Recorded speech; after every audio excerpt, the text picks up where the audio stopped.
I don't score 1 point the entire summer. Really? Not one. How old were you? 11, 10, 11. And you're playing against other 10, 11-year-olds? Or you didn't score once? Not one. Were you in the game? I was in the game. How did you not score? Because I was terrible. Really? Yeah. I remember crying about it, being upset about it. My father just gave me a hug and said, listen, whether you score 0 or score 60, I'm gonna love you no matter what.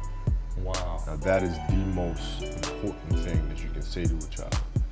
Because from there, I was like, okay, it gives me all the confidence in the world to fail. I have the security there. But to hell with that, I'm scoring 60.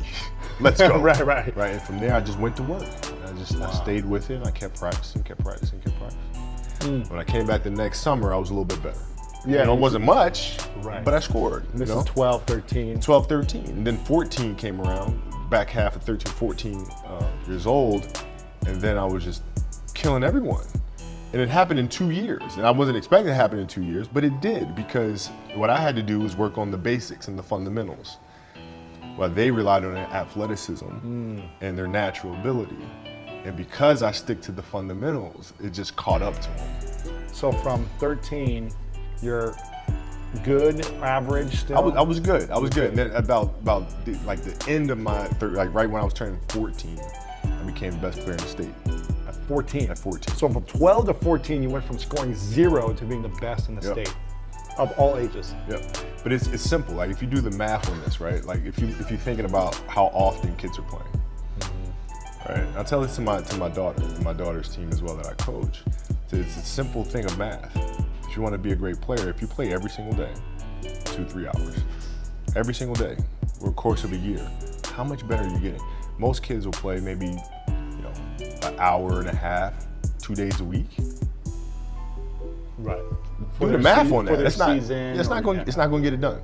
It's not going to get it done, right? So if you're obsessively training 2-3 hours every single day over a year, over 2 years, you're accelerating. You make quantum leaps, man. Show up every single day, do the work. And this guy is the best. You're the best player in the nation for anybody in high school. It feels good. It's great confidence, but you have to keep moving on. Cause I know a lot of guys who've been #1 in the past years, and it just fell off a cliff. So I have to keep working hard, and hopefully everything will work out. I'll be #1 in the future. You also said that you want to play against Michael Jordan before he retires. He's only got probably 3 or 4 more years left, so. I know he's an old guy. He's an old guy. But nah, that'd be something that I love to do because, I watched him growing up. And Michael Jordan is somebody that I've always looked up to and I want to play against. Rumors are flying all over that you're the one player here who's thinking seriously of making the transition right from the high school ranks to the professional ranks. How serious is that part of your decision? Well, it's definitely a possibility. I think I'd be foolish not to look into that. So obviously I'm going to take a look into it and see what my options are. So it's a possibility. Kobe Bryant, I have decided to skip college and take my talent to the NBA. Yeah. I take a cold hard look at the world now. Hold my hand out, got a plan now. I'ma help be the change cause I can now. Here I stand now, take my hand now. No pain, no gain, no shame. Work hard, play hard, okay. I think I get it now, don't wanna let them down. I'ma take the ground and speak my mind out loud. Here I go, proud of my notes. Teach them what I wrote, teach them all the hope. Keep them on the road to the dream. All I need is a team, build your own self-esteem. You can do anything, prove everything. Say what you mean and believe in your dream. Find that thing that you love, that you really wanna be. And don't give up till you've given absolutely everything. Yeah. Give me a chance now to prove that you're something in your own head. All these thoughts you're confronting, we've all been there when you feel like you're nothing. Shut that shit down, crush those thoughts and just trust me. Confidence comes from preparation. When I prepare, I know what I'm capable of doing, I know what I'm comfortable doing, and I know what I'm not comfortable doing. So when the game's on the line, I'm not asking myself to do something that I haven't done thousands of times before. And so in those moments, if it looks like I'm ice cold or not nervous, it's because I've done it thousands of times before. And so it's one more time.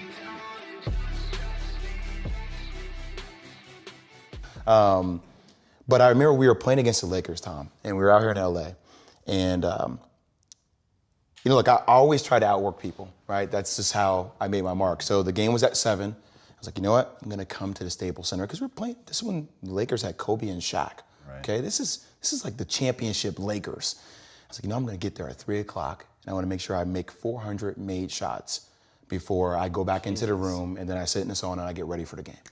So, get in the car, get to the gym, get there, and as I'm walking onto the court, who do I see? I see Kobe Bryant, already working out. And I'm like, okay, it's kind of cool. It's Kobe. What's up, Kobe? And so I put my sneakers on, and do you ever get lost in what you do, where you end up like, wait, it's been an hour and a half. Like I'm here, I'm in it. So once I set my foot across that line, I started working out, and so I worked out for a good hour and a half. And when I came off after I was done, I sat down, and of course I still hear the ball bouncing. I look down, I'm like, this guy's still working out. He was working out for it looks like he was in a dead sweat when I got here. Right. And he's still going. And it's not like his moves are nonchalant or lazy. He's doing like game moves, right. I sit there and I unlace my shoes. I'm like, I want to see how long this goes. So I sit out there and watch another 25 minutes. And he got done. I was like, okay, I think I've seen enough. Go play, come back, get in the sauna, get ready for the game. That game, he drops 40 on us, Whoa. Okay? And after the game is over, I'm like, I have to ask this guy. I have to understand, why he works like that. Right. So after the game is over, I'm like, hey, Kobe, why were you in the gym for so long? He's like, because I saw you come in, and I wanted you to know that it doesn't matter how hard you work, that I'm willing to work harder than you. Wow. And he's like, there's nothing wrong with that. I'm not saying I dislike you as a person. You inspired me to be better. Right. And it was the first time I started to see this level of competitiveness where I said, I need to start doing more. Right. Wow. My philosophy was a very simple one. And this is where I think film plays a big part of my life. Rudy was one of my favorite films growing up. Right. And if you guys haven't seen Rudy, I suggest you watch Rudy.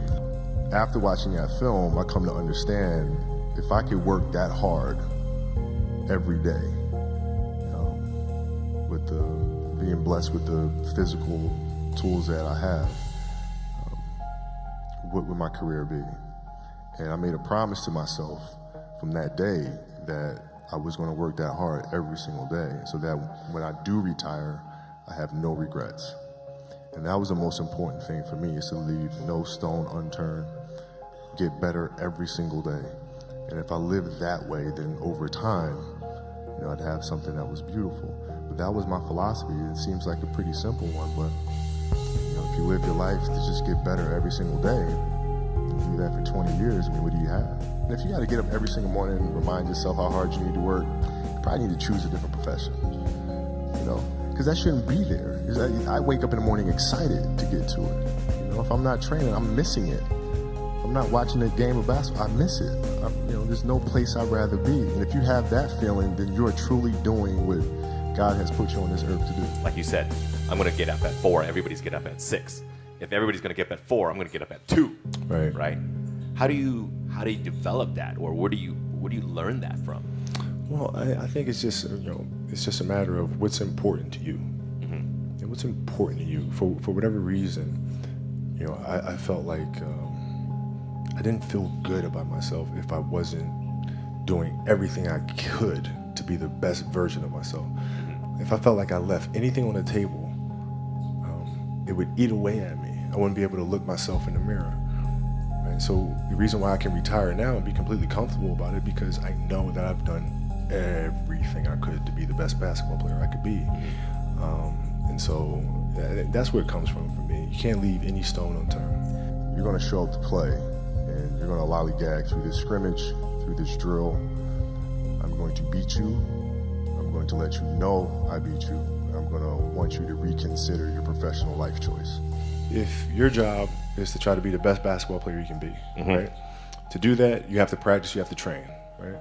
You want to train as much as you can, as often as you can. So if you get up at 10 in the morning, train for 2 hours, 12 to 2, you have to let your body recover. So you eat, recover, whatever. You get back out, you train, start training again at 6. Train from 6 to 8, right? And now you go home, you shower, you eat dinner, you go to bed, you wake up, you do it again, right? Those are 2 sessions. Right? Now imagine you wake up at 3, you train at 4, you go 4 to 6, come home, breakfast, relax, blah, blah, blah. Now you're back at it again, 9 to 11. right? You relax, and now all of a sudden you're back at it again, 2 to 4, and now you're back at it again, 7 to 9. Look how much more training I have done by simply starting at 4, right? And so now you do that, and as the years go on, the separation that you have with your competitors and your peers just grows larger and larger and larger and larger and larger. And by year 5 or 6, doesn't matter what kind of work they do in the summer, they're never going to catch up because they're 5 years behind. Right? So it makes sense to get up and start your day early because you can get more work in. Is that genetic? Or is that something you ingrained and trained yourself? No, it was Who just, taught you that? For me, it was just common sense. Like I can if I start earlier, I can train more hours, and I know the other guys aren't doing it because I know what their training schedule is. Right, so I know if I do this consistently over time, the gap's just going to widen and widen and widen and widen and widen, and they won't be able to get that back. Mm-hmm. So to me, it was just common sense. I'm like thinking, how can I get an advantage? Oh, start earlier. Yeah, let's do that. When did you start doing that? High school. We start. My first class in high school was 7:45. I used to get to the gym around 5 a.m. and I'd play before school. You know, the idea is a very simple one, and you know, the Mamba mentality simply means trying to be the best version of yourself. That's what the mentality means. It means every day, you know, you're trying to become better. And it's a constant quest. It's an infinite quest. So starting at the age of 2, when I first started playing the game, and on and on and on, I always ask questions. I always try to get better every single day, learn more. What does losing feel like to you? It's exciting. Why is it exciting? Because it means you have different ways to get better. There's certain things that you can figure out that you can take advantage of, right? Certain weaknesses that were exposed that you need to shore up, right? So it was exciting. I mean, it sucks to lose. Right. But at the same time, there are answers there if you just look at them. Because you get the information from losing more than from winning, probably. Yeah. I mean, the answers are there when you win too. You just have to look at them. Yeah. Right. So it's a constant process. It's exciting when you win. It's exciting when you lose because the process should be exactly the same, whether you win or you lose. As you go back and you look and you find things that you could have done better. You find things that you've done well that worked. You figure out how did they work, why did they work, how can you make them work again. Yeah. And but the hardest thing is to face that stuff. You know, the mistakes that you've made in that game, you have to do the hard stuff and watch that game and study that game to not make those mistakes over and over again just because you weren't brave enough to face it. You got to deal with it. Face it. Got to deal with it. Face it, learn from it. And what was your routine and ritual like after every game? Would you watch almost every game over or certain games? All of them. Every game you watch? Every game. The whole game The back? whole game. No So, way. Yeah. We're watching the start of the game to gosh. the end of the game. And not like the TV feed. We're watching the in-arena feed. The layup line, the timeouts. Oh my gosh. Yeah. Rewinding, stopping, fast forward, rewinding, slow motion. Every little thing. Every game of that season. That's one of the keys, you think? It's like if you're not watching film, whether it be as a speaker on stage or a performer and a musician, if you're not watching yourself back. You gotta learn, man. I mean, Yeah. Beyonce's the same thing. Really? After a performance, she's immediately on her laptop rewatching the performance. No way. Yes, seeing how to do things better. What could we have done differently? Right? I mean, it's an obsessiveness that comes along with it. You want things to be as perfect as they can be, understanding that nothing is ever perfect. But the challenge is try to get them as perfect as they can be. Mm-hmm. And what can you do? It's in your control. So control what you can. I can watch film all day long. It's going to help me Get better. Yes. I played a lot of different sports, but nothing brought me the sense of peace and of escape, you know, that the game of basketball did. You know, the smell of like brand new sneakers and like the sound the ball makes when it hits the ground, and the ball going through the net, like all those things I love. And so the passion comes from that, because once you have that love, you just want to be a part of this thing all the time. Mm-hmm. How do kids find that passion then? I think as parents, we try to put them in different things, try to expose them to as many things as possible, and then see if there's one thing that connects with them. You know, because if it does, you don't have to tell them to do it. whether it's writing or painting or drawing, if they have that passion, you don't have to tell them. They'll go off and do it because it's just fun. They'd rather do that than anything else. What does that mean to be fearless? Why is that such an important part of the Mamba mentality? Well, man, because I think the greatest fear that we face is ourselves, actually. I think it's not anything that's external or anything that's superficial. I think the greatest fear you face is yourself, because we all have dreams, and it's very scary sometimes to accept the dream that you have, and it's scarier still to say, okay, I want that, because you're afraid that if you put your heart and soul into it and you fail, then how are you going to feel about yourself, right? So being fearless means putting yourself out there and going for it, no matter what. Go for it, not for anybody else, but for yourself. When you got to the league, you were 18. Did you have any fears? Yeah, I mean, I had fears that everybody was going to be right. I made a poor choice, poor decision. Jump from high school to the NBA. And I wasn't going to amount to anything. So that was always in the back of my mind, for sure. The way we approach the game is the same way we approach life. You do the right thing. You make the right play. Make the right play. And in life, it's the same thing. What do you feel in your heart is the right thing to do? And you do that. It seems so simple, but sometimes the simplest things are the hardest things to do. Dance beautifully in the box that you are comfortable dancing in. So everybody's box is different. My box was to be extremely ambitious within the sport of basketball. Your box is different than mine, right? Every kid here has their own box, but it doesn't mean that your box isn't as beautiful as mine, right? Everybody has their own. It's your job to try to perfect it and make it as beautiful of a canvas as you can make it. And if you have done that, then you have lived a successful life. You have lived with Mamba mentality. Right? So it doesn't mean you have to go out here and do all of these crazy things. I'll have to be like this person or that person. No, what are you comfortable being? What is it that you want to do with your life? And once you have that, then you try to live it to the best of your ability. Every kid, every person has the ability to put one foot in front of the other. One step at a time. Right? So if you're saying, okay, I'm going to climb Mount Everest, you're at the bottom of the mountain and you look up and you're going, I'm not going to climb Mount Everest, right? But if you break it down into sections and you just one foot in front of the other, one step at a time, next thing you know, you're at the top of the mountain. I just looked at it as I want to be one of the best basketball players who've ever played. That's the end goal. Okay, how do I get there? How do I get there? And every decision I made in my life was centered around the process of helping me eventually get there. You know what I'm saying? So I had that purpose, and once I had that purpose, every decision that I made was centered around that purpose. You look back upon it now, where do you see yourself? Did you do everything you wanted to do? Did you become the best basketball player? What my goal is changed drastically as I got older. So as a kid, I said I want to be the best ever. Right? And now you go through your life and everything you do is try to be the best ever, be the best ever, be the best ever. And as you get older, you start understanding that those things are very superficial things. Right? And everybody has a different opinion about it. No matter what you do, I can win 20 championships. There's always an opinion on who's the best. Everybody has different opinions. And so I started really kind of understanding maybe that's not the important thing. Maybe the important thing is to, how do we as a team grow? How do I help my teammates be better? So that was the first change for me. And then as I got older still, it became more about how are you inspiring others, right, to find themselves. That is the ultimate championship. So won 5 championships, that's great. Another team won a championship this year. Team's gonna win a championship next year. Those things come and they go. But what stays is how do you use your passion to inspire somebody else to create their passion? And then how can they pass that on to the next person? That is true success.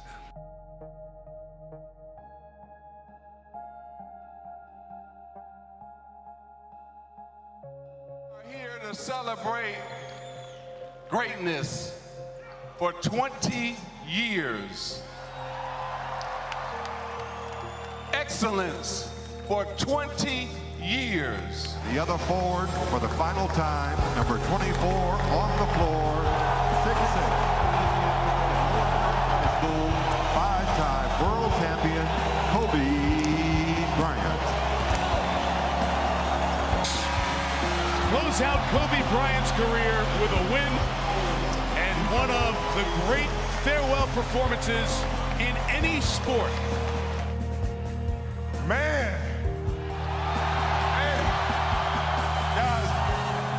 You know, it's, I can't believe how fast 20 years went by. I mean, this is crazy. And no words can describe how I feel about you guys.